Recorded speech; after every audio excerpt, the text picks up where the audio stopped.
Gnosis, conocimiento iluminado de los misterios divinos reservados a una élite. Bienvenidos a este curso de Gnosis en línea. Hoy continuamos con la lección número 6, que lleva por título La esencia y la personalidad. De acuerdo a la psicología esotérica gnóstica, son 3 los aspectos o factores que se expresan a través de la máquina orgánica. Primer aspecto, la esencia. Segundo aspecto, la personalidad. Tercer aspecto, el ego o yo pluralizado. A continuación, estudiaremos los 2 primeros aspectos, de acuerdo a su expresión o manifestación en la vida del individuo. En las lecciones anteriores, estudiamos sobre la organización cósmica a través de las diferentes leyes que intervienen en el rayo de la creación. En la visión cosmogónica de los gnósticos antiguos, existe un sagrado sol absoluto, la unidad múltiple perfecta, o sea, un solo Dios creador, omnisciente y omnipresente, del cual se desprendieron millones de chispas virginales y que a través de muchos desdoblamientos llegaron a encarnarse y humanizarse como hombres y mujeres. A través de un trabajo especial y específico, esa chispa virginal puede hacer conciencia de su propia divinidad y así poder alcanzar nuevamente el estado superior de conciencia y volver al Padre de toda paternidad. Este es el verdadero fin que persigue la religión. La palabra religión proviene del latín religare, que significa volver a Dios. Esa chispa virginal es conocida con el nombre de esencia, fracción de alma, o como se le denomina en el budismo zen, buddhata, es el primer aspecto que se manifiesta o expresa en el individuo al nacer y representa lo divino, lo innato, lo propio dentro de él, aquello que tiene verdadera realidad. El buddhata es el material psíquico para fabricar alma. El ser humano actual tiene una chispa de alma, que se llama esencia, y la cual traducida en hechos, es la conciencia. El alma es una parte del Dios interno, y ella obedece en su totalidad a la voluntad del Padre. El cuerpo físico solo es creado con el propósito de que la esencia se manifieste y adquiera la experiencia indispensable para su desarrollo. Incuestionablemente la esencia se encuentra enfrascada entre los múltiples agregados psicológicos, viva personificación de nuestros defectos. La esencia o buddhata no procede de este plano físico tridimensional, sino del tercer orden de mundos, la Vía Láctea, la galaxia en la cual vivimos. Por esta razón, la esencia no está regida por las 48 leyes que rigen a nuestro cuerpo físico, sino por las 6 leyes que rigen todo lo creado en nuestra Vía Láctea, cuya vibración cósmica corresponde a la nota musical La.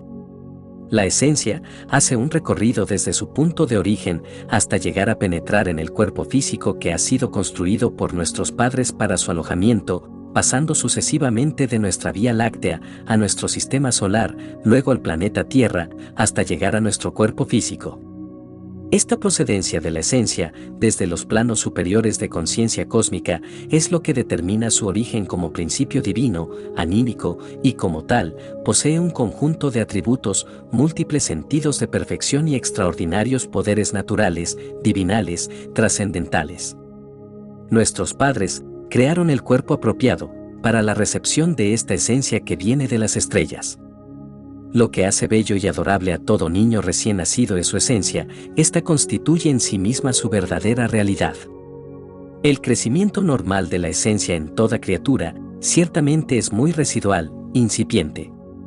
El cuerpo humano crece y se desarrolla de acuerdo con las leyes biológicas de la especie, sin embargo tales posibilidades resultan por sí mismas muy limitadas para la esencia. Incuestionablemente, la esencia solo puede crecer por sí misma sin ayuda, en pequeñísimo grado.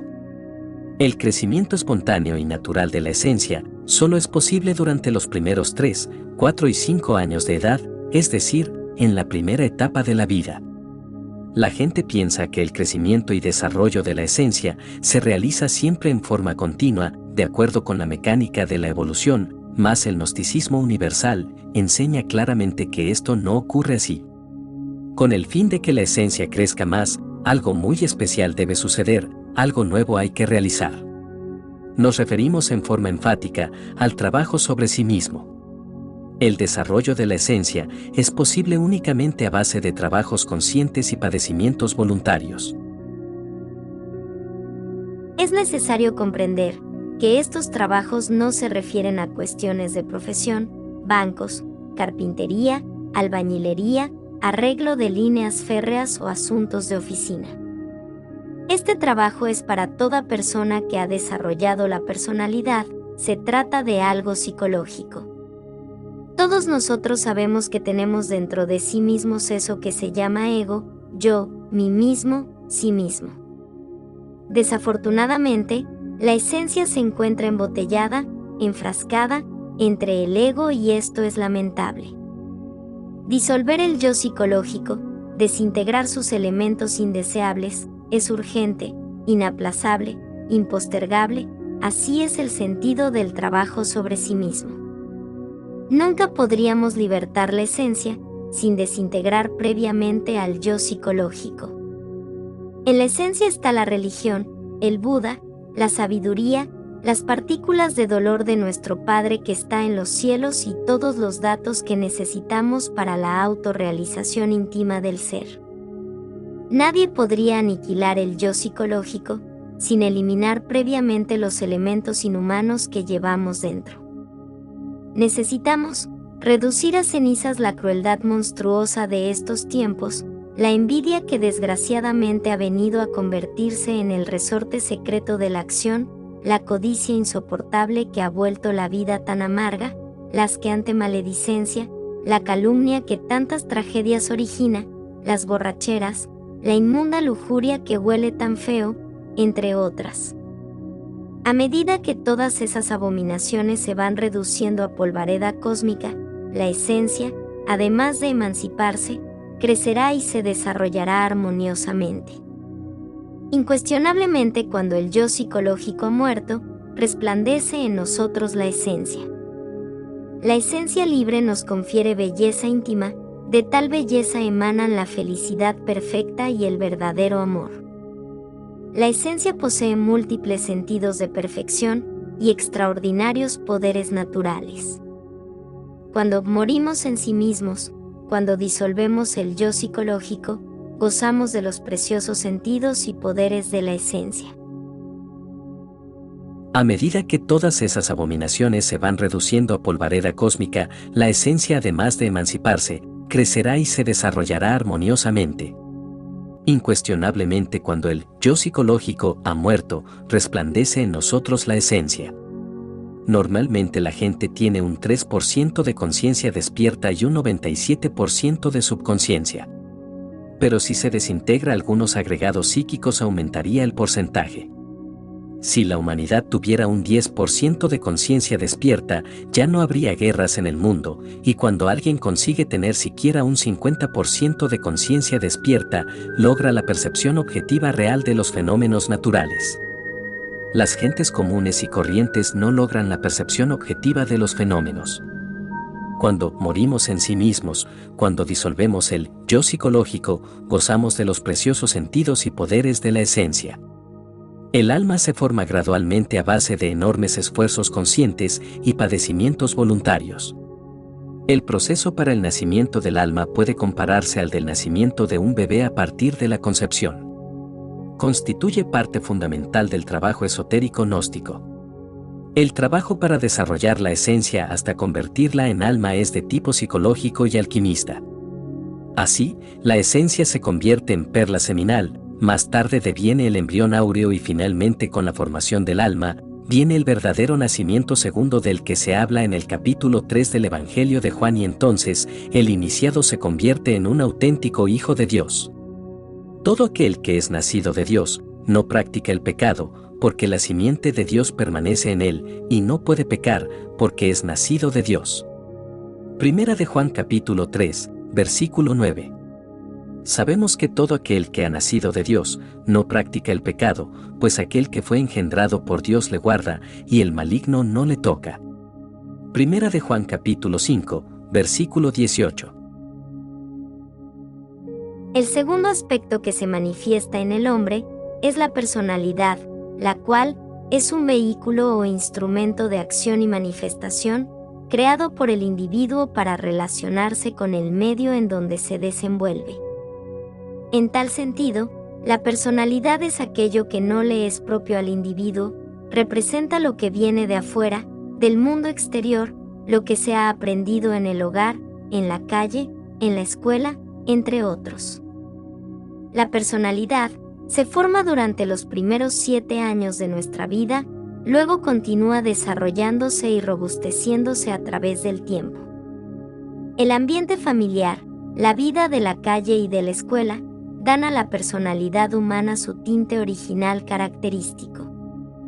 El ejemplo de los mayores es definitivo en la formación de la personalidad infantil, pues el niño o niña aprende más con el ejemplo que con el precepto. La forma equivocada de vivir, el ejemplo absurdo, las costumbres degeneradas de los mayores, por lo general da a la personalidad del niño o niña el tinte peculiar, escéptico y perverso de la época en que vivimos. El venerable maestro Samael Aun Weor, presidente fundador de las instituciones gnósticas a nivel internacional, en la década de los 70 dijo: el adulterio se ha vuelto más común que la papa y la cebolla, y como es apenas lógico, esto origina escenas dantescas dentro de los hogares. Son muchos los niños que por estos tiempos tienen que soportar llenos de dolor y resentimiento los látigos del padrastro o de la madrastra. Es claro que de esa forma la personalidad del niño o niña se desarrolla dentro del marco del dolor, el rencor y el odio. Los altercados entre el padre y la madre por cuestión de celos, el llanto y los lamentos de la madre afligida o del marido oprimido, arruinado y desesperado, dejan en la personalidad del infante una marca indeleble de profundo dolor y melancolía, que jamás se olvida durante toda la vida. El niño o niña que se ve obligado a presenciar todas las infamias de los adultos, se siente lastimado en lo más hondo, y el resultado suele ser catastrófico para la personalidad infantil. Desde que se inventó la televisión, se ha perdido la unidad de la familia. En los hogares modernos el padre, la madre, los hijos y las hijas parecen autómatas inconscientes ante la pantalla de televisión. Los niños levantados en este tipo de hogares ultramodernos solo piensan en cañones, pistolas y ametralladoras de juguete para imitar y vivir a su modo todas las escenas dantescas del crimen, tal como las han visto en la pantalla de televisión. Fin de la cita. La personalidad se forma de lo que uno ve en el hogar, de los ejemplos que dan los padres, de lo que dicen en la escuela, de lo que uno ve hacer a las demás personas, entre otros. Ya sabemos que la personalidad se forma en los primeros 7 años y se robustece con el tiempo y con las experiencias. Esa temprana edad, cuando se forman en el individuo los hábitos, costumbres y los prejuicios aprendidos por imitación y por la conducta gregaria que posteriormente influirán en su comportamiento en la sociedad. Si, por ejemplo, a un niño se le dice que es feo y se le sigue repitiendo las mismas palabras, entonces se le formará un complejo de inferioridad que le causará mucho daño. Si, por el contrario, se le dice que es bonito y se le vive alabando, se le formará un complejo de superioridad que también le causará mucho daño. En los primeros años de la vida del niño, hay que darle una educación adecuada y cuidadosa para no contribuir a que en él se forme una personalidad pesada y negativa. La personalidad adquirida es la que se hace cargo de nuestra vida, traduciendo todas las impresiones de todos los lados de la vida de un modo limitado y estereotipado, con arreglo a su calidad y asociación. Paralelamente a la formación de la personalidad se va desarrollando la mente sensual, que es esa mente que se basa en las percepciones de los sentidos físicos y el razonamiento intelectivo, esa mente que para creer necesita demostraciones físicas, hechos físicos, entre otros, es esa que dice: yo no creo en Dios, porque no lo veo. La calidad de nuestra personalidad depende del tipo de material psicológico con la cual fue creada y alimentada. La personalidad debe alimentarse con el buen ejemplo de nuestros mayores, con la sabia enseñanza de la escuela, etc. para que ésta se desarrolle de manera armoniosa, de lo contrario se formará de manera desequilibrada en el sentido psicológico. Los medios de comunicación social, entre los cuales se encuentran la radio, televisión, prensa, redes sociales, entre otros, el aprendizaje que se realiza en las escuelas, liceos, colegios, sumado a la conducta de los padres, influyen en la formación de conductas estereotipadas, lo que produce estancamiento psicológico, superficialidad del pensamiento, moldes psicológicos de todo tipo, tradicionalismos dogmáticos, entre otros. Además, existe un tipo de comportamiento en el que no debemos caer, y es en la conducta gregaria, la cual es hacer lo que hacen los demás, sin tener autoidea, pensamientos propios, autoconceptos. La conducta gregaria es la tendencia que tiene la máquina humana a estar mezclada con otros, sin distinción y sin control de ninguna especie. En el mundo se ve a diario cómo la gente actúa por conducta gregaria. La mayoría de nosotros tendemos a apoyarnos en otros, hacer lo que hacen otros, sin distinción alguna, sin pensamiento ni criterio propio.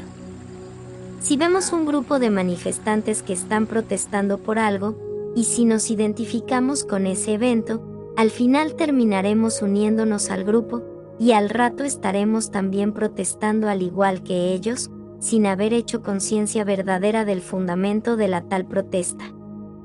Veamos lo que uno hace estando en grupos o multitudes. Estamos seguros que muy pocas personas se atreverán a salir a la calle a lanzar piedras contra alguien. Sin embargo, en grupo, sí. Alguien puede filtrarse en una manifestación pública y al estar enardecido por el entusiasmo, resulta junto con las multitudes lanzando piedras, aunque después se pregunte a sí mismo, ¿por qué lo hice?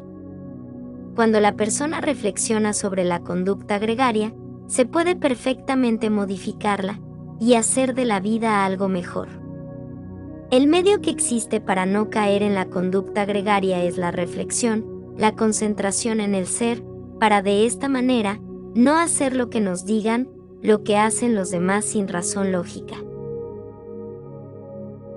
La psicología esotérica gnóstica, en forma clara y precisa, hace una distinción de fondo entre la personalidad y esencia. El ser humano nace con la esencia, mas no nace con la personalidad. Esta última es necesario crearla. La personalidad y la esencia deben desarrollarse en forma armoniosa y equilibrada. En la práctica, hemos podido verificar que cuando la personalidad se desarrolla exageradamente, a expensas de la esencia, el resultado es el bribón. La observación y la experiencia de muchos años nos han permitido comprender que cuando la esencia se desarrolla totalmente, sin atender en lo más mínimo al cultivo armonioso de la personalidad, el resultado es el místico sin intelecto, sin personalidad, noble de corazón, pero inadaptable e incapaz. El desarrollo armonioso de la personalidad y la esencia da como resultado hombres y mujeres geniales. En la esencia tenemos todo lo que es propio, en la personalidad todo lo que es prestado, en la esencia tenemos cualidades innatas, en la personalidad tenemos el ejemplo de nuestros mayores, lo que hemos aprendido en el hogar, en la escuela, en la calle. Es urgente que los niños reciban alimento para la esencia y la personalidad. La esencia se alimenta, entre otras cosas, con ternura, cariño sin límites, amor, música, flores, armonía y belleza, la personalidad con el ejemplo de los mayores, con la sabia enseñanza de la escuela e instrucciones similares. Finalizando, podemos decir que la constitución de la personalidad humana es de tipo energético y además, pertenece a un tiempo específico en el cual ella ha sido creada. La personalidad es básicamente protoplasma energizado en el tiempo, por lo que ella, así como se recarga, también se descompensa. En otros términos, la personalidad, así como es creada en el tiempo, también muere con el tiempo. La energía de la esencia es diferente, realmente tendríamos que acuñarle el término energía espiritual, ya que ella no tiene inicio y no tiene fin, de acuerdo a su naturaleza, la cual es esencialmente por emanación divina. Para poder comprender este aspecto, En las próximas lecciones, estudiaremos este punto desde la óptica de la metafísica gnóstica.